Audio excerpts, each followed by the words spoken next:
Welcome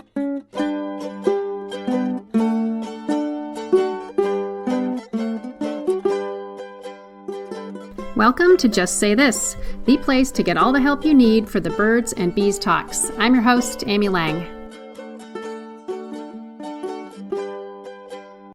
Just a quick reminder, this show is for grown-ups because I'll be swearing. There'll be lots of swears, and then I'll also be talking about grown-up sex. I can guarantee that your kids do not want to listen to this, and they really don't want to listen to it with you. You've been warned. Do you have a question for me? Please give me a call. The phone number is 206-926-1522, 206-926-1522, and I will answer on the show. And if you have a funny sex talk story, please call in those as well, 206-926-1522. Thanks.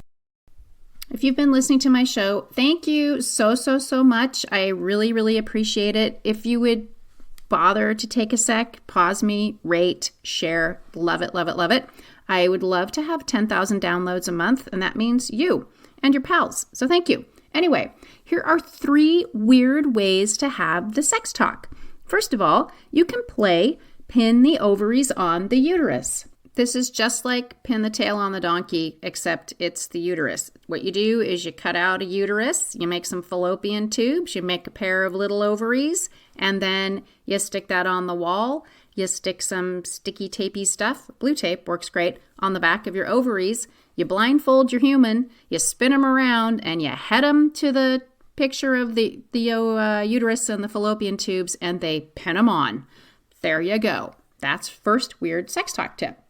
The next is condoms. Make condom balloons. Take them in the bathroom, say these are condoms, explain how they work. They go on a penis to prevent people from getting pregnant or getting STIs. They're super stretchy. There's no such thing as a condom that's too small. Remember, the average penis size is 5.5 inches. That's an erect penis. Go in the bathroom, take your condom, or in the kitchen sink, wherever it's going to be safe, and fill it up with water. You will be amazed at how big they get, watermelon sized. And then at our house, we talked more about condoms. We put that giant watermelon condom in a big pot and took it and dumped it over our back deck and had a great big explosion. Milo and I did that on our own, and then his friend Ethan came over, and we got to have round 2. That is another weird way to have a sex talk. In addition to the condom thing, you can put it on a banana and demonstrate how a condom's used, which I highly recommend, and then take that banana and bake banana bread together. Perfect opportunity to have something yummy, to do something together. That's 1.5 tips. Here's another one for younger kids, which would be to draw pictures of all different kinds of families. 2 mom families, 2 dad families, mom and dad family, single parent, grandparents, foster kid families, and talk about the different kinds of family structures. It's important for your kids to know that the world is very diverse when it comes to families. And finally, by the way, these are all from my Solution Center. There's a whole section on basically weirdo homeschool things you can do. During the pandemic, I kind of panicked and I made all this funny stuff. Here's the last thing. It's a recipe. It's hot dog spaghetti sperm with watermelon egg for dessert. Get it? The recipe's in the show notes. It's super funny and fun, and it's kind of ugly, but I'm guessing it's tasty. I haven't made it. And, you can get your vegan hot dogs, so don't worry about having to use real hot dogs, but I'm a real hot dog eater. Anyway, make hot dog spaghetti and watermelon for dinner or lunch or breakfast. Why not turn things on its head? All right, there you go. 3.5 special ways, weirdo ways to talk with your kids about sex. Hi, Amy. My question is, what is the appropriate time to enter into these conversations? I feel like sometimes it can be a little bit out of the blue to introduce these uncomfy conversations. So how would you suggest that we enter into these conversations? Like, what's a nice segue to start digging into some of these topics that you have so wisely advised us upon? Thank you so much. Love what you do. Take care. Segues are really helpful, and it sounds like you might be using this discomfort and idea that you need a segue in order to have conversations with your kids. I'm going to lovingly suggest you knock that off. Here are some things you can do. First of all, get them books and say, here are these books. And I don't remember how old your kids are. Get them books, say, here are these books, we're going to be reading them, so you have this good information about sexuality, so you're ready for this important part of life. The book is your segue. You can say, hey, I was just leafing through, it's so amazing, and there's this part on IVF. Do you know what that is? Do you remember? And then you tell them what it is. That's a segue. Things happen in the media constantly on TV shows. Hey, when we're watching this show, this happened. There's this really great indication that their relationship is really healthy. When you're watching a show with them and something goes on, you can just say in the show, oh God, we're going to talk about that later. Segue. What else? You can just say, I was just thinking about this thing. Or you can ask questions about their friends. Hey, what do your friends think about blah, blah, blah? How are you feeling about puberty? Just rando. It doesn't matter. They think we're crazy anyway, so if you just are like, hey, what's happening about the puberties? They're going to think you're being weird. They're always going to think you're being weird, so don't worry about it. So lovely listener, if you are using, I don't know how to do this, I need a segue and have a special snowflake experience of this, just stop it. No one's going to die. You're not going to give them too much information. That's virtually impossible for most folks. And the place you can give too much information is about your personal history and your own sex life. So don't do that. We already talked about that. Get over yourself. Get on with it. Kind of harsh, but anyway, I get a little frustrated, as you can tell. Alrighty. Use one of those little tricks and tips. Watch what happens. It should be fine. It should work. And then you're off and running. Hi, Amy. I loved your short 1-hour free podcast that you did a while back on sex talk with kids. I have 2 kiddos, 9 and 10, a girl and a boy. And my question is it appropriate to talk about any of this stuff in the mixed sex of the children that are very close in age, or do these conversations need to be had separately? Generally speaking, it just doesn't matter. Talk to them at the same time. The topics can vary. It can be sex, relationships, boundaries, consent, all the things. Don't worry about needing to split them up in general. Now, you know your kid's temperament. You may have a child that's super shy and uncomfortable, and it's going to be really hard on them to have maybe a group talk about this stuff. Your other child may be super open and chatty.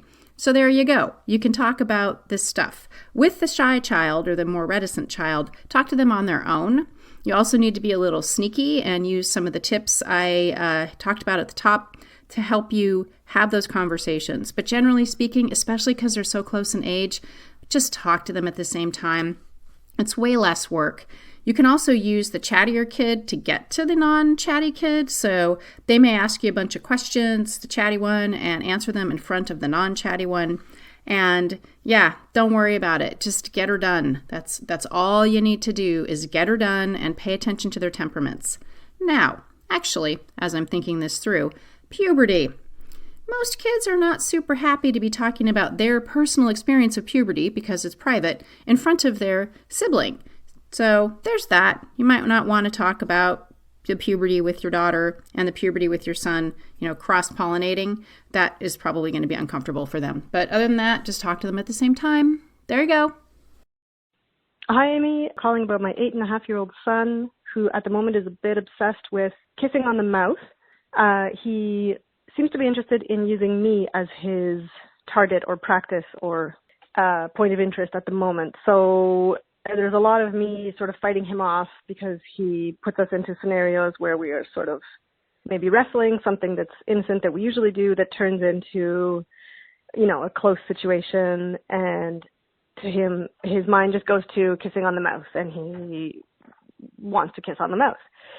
Anyway, I've told him that that's something that we don't do and that mums and kids don't do that together. And I know he's interested and he'll do that with someone when he's ready, when both people agree.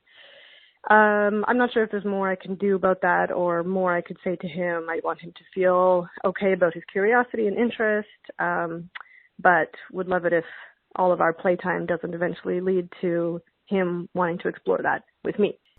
I just want to start my answer by telling y'all one thing. I have noticed for some reason in the last month, there has been an uptick in, or I'm getting calls and quickies from parents about boys who are sort of obsessively getting hooked into different kinds of sexual behaviors. They're all about the same age. They're all about, 8, 9, 10, and it's different things. And I don't know what's going on. And so if your child is doing something along these lines, I'm not quite sure what to tell you. I'm not entirely clear on what's happening. So talk to your pediatrician. You can talk to me too, but I'm not quite clear on what's happening. Anyway, back to the question. Ugh, how annoying. Yeah, okay, he's totally obsessed with kissing you on the mouth. Not sure where this is coming from. Obviously, you're not sure either, and he won't stop doing it. Usually, when we have kids that are engaging in repeated kind of compulsive sexual behavior, it's a red flag. And this may be a red flag, and I don't have enough info to know if he's doing other things that are concerning. And here's my advice to you. First of all, when you are not in a space where he is trying to kiss you, maybe in the car, I love telling you to talk to your kids in the car. Maybe when you're in the car, just say to him in a really nice voice, say, hey, I'm just curious. You know how you want to kiss me all the time. What's going on? Why do you want to do that? And see what he says. And what you're looking for are, he might say, I don't know, which is completely legit because he may not know. I have some ideas, of course. He may say, it looks like fun. I love you. I want to be close to you. Kid words, right? I'm giving you grown-up words. So see what he has to say for himself. You could also ask him, where'd you get the idea to kiss me on the mouth or just to kiss me? And see what he says about that. And then you can also ask him, do your friends play this way? See what he says. So you can tell what I'm doing, right? We're trying to get some data. We're trying to get some data from him. And then, of course, you need to ask him, have you ever seen anything on the internet, like with moms and kids kissing? See what he says. Obviously, porn, blah, blah, blah, blah, blah. And so find out what's happening kind of in his inner world. Now, again, he may say, I don't know, and that's fine because he probably doesn't know. Here's my guess. He is getting a ton of attention from you. You don't like this, you get all big, you get annoyed, and he is right there in front and center for you.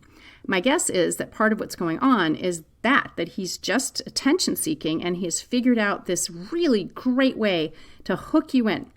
Kids do not care what kind of attention they get, positive, negative, all they want is attention. So that's what I'm thinking is going on, that this is an attention seek. Again, it's a kind of a weird one, and I don't know what's going on, and I don't want you to freak you out about your kid, but that's my guess. And it's really intimate, right? So it's maybe a seek for something that's for really close, to feel really close to you. Alrighty, next up, you're going to do that inquiry, then nothing else. Then later, maybe even within the next 24 hours, well, first of all, don't do anything that's going to give him any kind of opportunity to kiss you. So that's going to mean keeping him at arm's length. That's going to mean you turning away. That's going to be you maybe putting your hands up in your face and saying, stop. You might, I was just going to say you might give him a shove. Don't give him a shove, but say stop, be really firm, use a really firm voice. Alrighty, you're going to do that. Next up, later on, next day, you're going to say to him, remember how we were talking about kissing me on the mouth? I just need to say a couple of things. First of all, it's not okay. You need to stop. I feel uncomfortable. You're crossing my boundaries. That's not okay. My body is private, just like your body is private. And so here are the new rules. If you try to kiss me on the mouth, then I'm going to turn around and walk away from you. Doesn't mean I don't love you. Doesn't mean I don't want to be with you. It just means that you need to stop and you clearly need some help stopping. Be kind, be firm, be clear. So don't say things like, we don't kiss each other on the mouth. That's not okay for moms and kids to do. Moms and kids don't do that. So it's not safe. It's not okay. I don't like it. Don't use that wishy-washy tone. Just be super clear and super kind, right? Okay. Moving right along. Next thing is that you need to say to him, let's figure out another way to be close. I love hugging you. I love high fives. So when you want my attention, please ask me, can I have a hug? How about a high five? And I'm saying that. He's going to have a hard time. But then you're going to role play it. 8-year-olds love role play. Grown-ups don't. I don't know why not. Again, I say this all the time. I love role play. Here's why. You get it in your bones. So practice with him. Hey, can I have a hug? Hey, can I have a fist bump? Hey, can I touch you in some way? Hey, can I have a kiss on the cheek? Just kidding. No kissing. All right. So try that out with him. And then the last thing is this. He is wanting your attention. I know you are divided. You may have more human beings in your life than just him. You probably have work. You need to manage your household. God knows what's going on in your romantic relationship if you have one. But your kiddo using this to get your attention is not safe because he may, he's 8, right? He may not, he's not maybe able to understand that it's not okay or safe to to do this with another adult. And so someone could take advantage of him if you don't kind of nip it in the bud. Highly recommend you have special time with him. Special time is from Positive Discipline. Ooh, speaking of which, I'm going to have Amy McReady come into my life, and I will let you know about it. She's a wonderful Positive Discipline educator. Anyway, one of the big tools from Positive Discipline is called Special Time. You need to call it Special Time. And what it is you carve out 10 minutes, 15 minutes in your day and just play with him. In your case, it does not involve any kind of physical touch. So it's playing Legos and no screens, for fuck's sake. It's Legos, it's drawing, it's going for a walk, it's playing catch.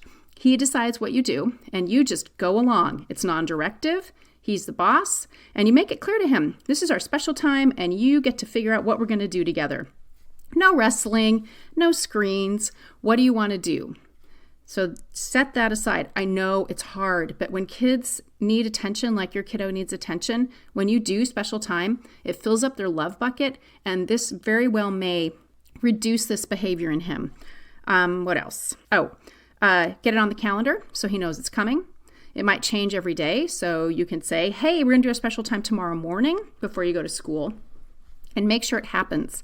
And then I would do this pretty intensely for at least a week. The nice thing about kid time is that a week is an eternity. It's also may feel like an eternity to you too.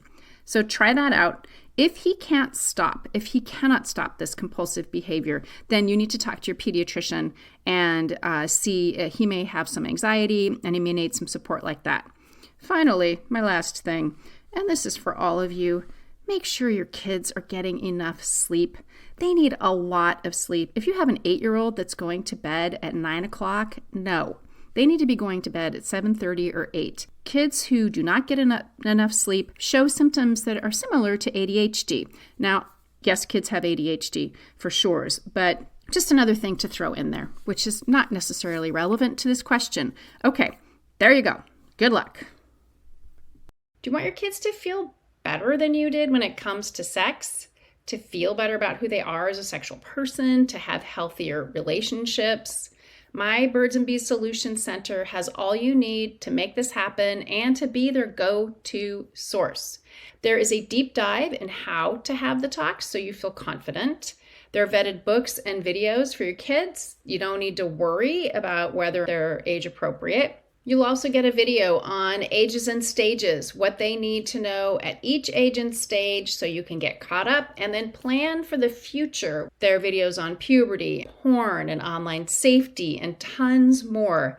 I've also included something I don't do anyplace else. It's live Q&A. It's my podcast, only live. It's special to the Solution Center.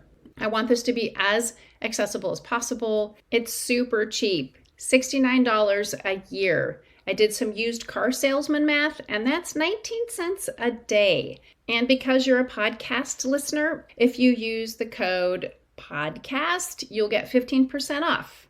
I invite you to go and check it out. birdsandbeescourse.com.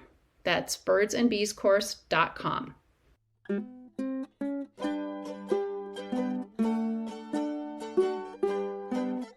That's it for this week. Thanks to everyone who's been calling in. The number's 206-926-1522, so please leave me a message if you have a question or a tale from the trenches.